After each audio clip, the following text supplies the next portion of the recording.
Dans la brousse d'Afrique du Sud, la couleur est cruciale. Elle permet à certains animaux de passer inaperçus, à d'autres de se faire remarquer. Et elle sert toujours un objectif. Communiquer, se camoufler ou faire diversion. La couleur d'un animal est essentielle à sa survie. Tout ce qui est nouveau ou inhabituel est mis à l'épreuve. À chaque instant. Et bien souvent, avec des conséquences tragiques. Pourtant, la nature laisse parfois une place à des êtres d'exception. C'est précisément le cas des lions blancs, dans cette contrée sauvage. En règle générale, on ne voit apparaître qu'un seul de ces animaux par génération. Mais cette fois, 2 petites lionnes blanches sont venues au monde en même temps. Voici leur histoire.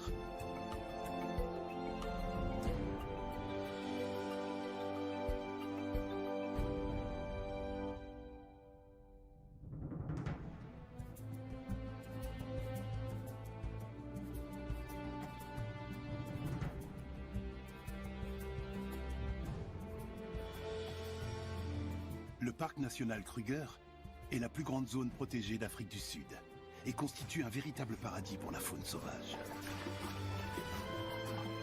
Sur ce territoire, le cycle de la nature est encore intact et la vie foisonnante. Mais là où les proies abondent, les prédateurs ne sont en général pas très loin. Dans la réserve naturelle de Timbavati, quelque chose de peu ordinaire vient de se passer. Un clan d'hyènes tachetées a repéré un animal inhabituel dans les herbes hautes. Une petite lionne au pelage étonnamment clair.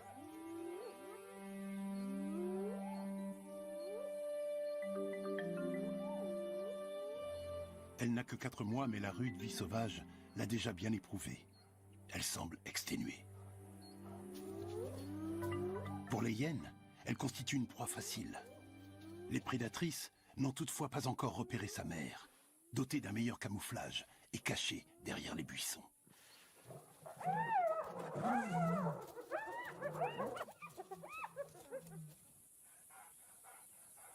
La fourrure de la petite lionne a beau être sale, elle reste nettement plus claire que celle d'autres lionceaux. Ses 2 cousins plus âgés sont de couleur fauve. La petite lionne blanche est née au sein d'une troupe au pelage brun. Le contraste est encore plus saisissant lorsqu'elle se trouve aux côtés de sa mère. Ses parents sont porteurs d'un gène rare qui peut engendrer ce changement de teinte. Il arrive même que cette progéniture soit multiple. En l'occurrence, la petite lionne a une sœur jumelle. La troupe n'est pas très grande. Elle se compose de 2 lionnes, des sœurs elles aussi, et de leurs 4 petits.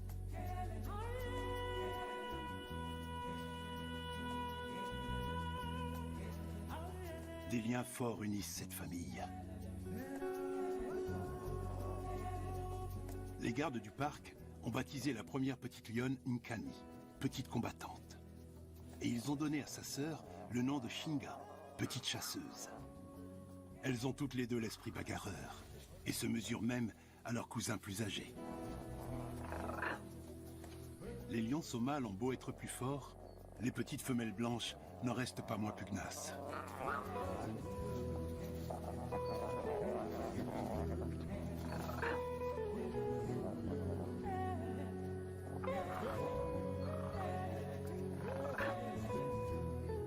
Elles ont été découvertes 3 mois après leur naissance, lorsqu'elles ont quitté leur cache. Elles étaient alors aussi blanches que la neige. À l'époque, elles avaient également un frère, mais il a succombé au bout de quelques semaines. Leurs cousins ont 2 mois de plus qu'elles. Ils auront donc encore le dessus pendant longtemps. Les félines blanches ne passent pas inaperçues, ce qui pourrait bien leur être fatal. Depuis la découverte des premiers lions blancs en 1975, seuls 3 lionceaux ont réussi à survivre et à atteindre l'âge adulte dans ces contrées sauvages. La mère des lionceaux couleur sable est peut-être elle aussi porteuse du gène récessif responsable de la pigmentation blanche. Les gardes-chasse l'ont appelée Kanya, la futée. La mère des petites lionnes couleur crème, quant à elle, porte le nom de Matimba, la puissante. Les deux femelles apprennent à leur progéniture tout ce qui lui sera indispensable pour survivre dans la nature. Les petits n'ont qu'à suivre leur maman.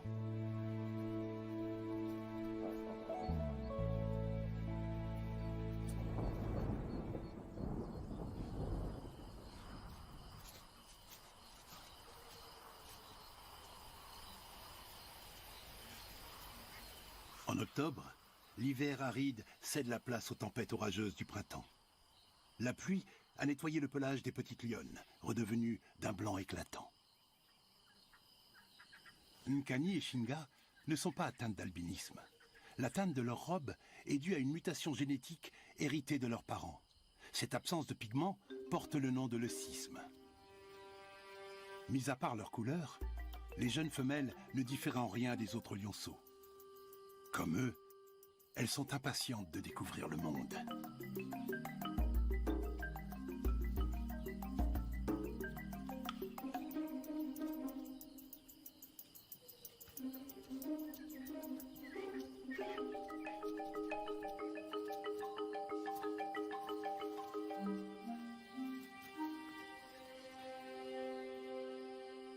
Peu après la naissance des petits, la troupe a connu un moment critique, car son protecteur, leur père, a subitement disparu.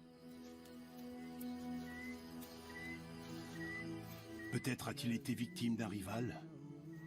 Quoi qu'il en soit, son absence rend le groupe plus vulnérable.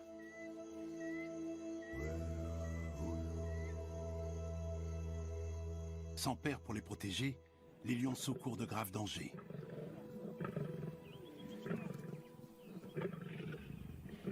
Matimba et Kanya ont détecté la présence d'intrus qui ont jeté leur dévolu sur un troupeau de buffles.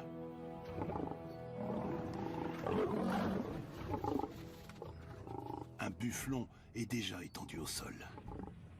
La plupart du temps, les buffles se montrent impitoyables lorsqu'il s'agit de défendre leur progéniture.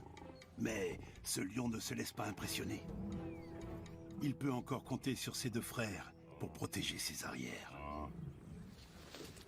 Les trois jeunes nomades cherchent une troupe pour en prendre la tête.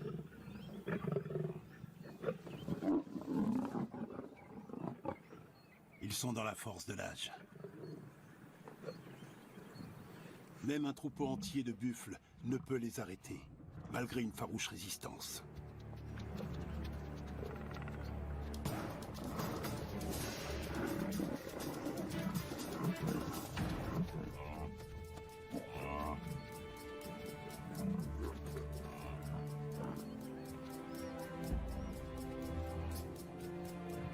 Ces bovidés sont des animaux imposants et puissants.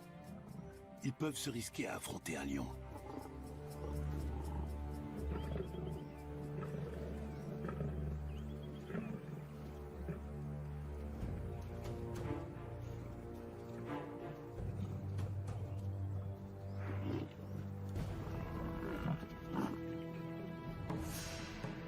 Ce buffle est très proche.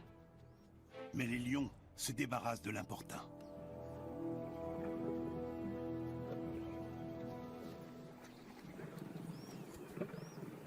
Les trois frères ont 5 ans et sont au sommet de leur puissance.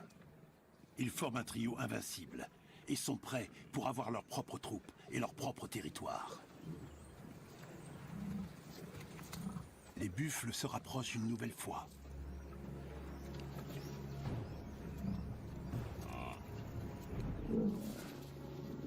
Un des lions entrevoit une opportunité de passer à l'offensive, mais se retrouve subitement attaqué à son tour.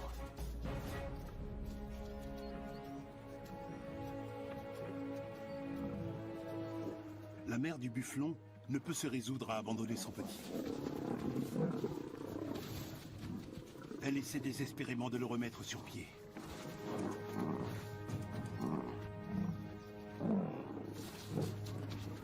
Mais il est trop tard.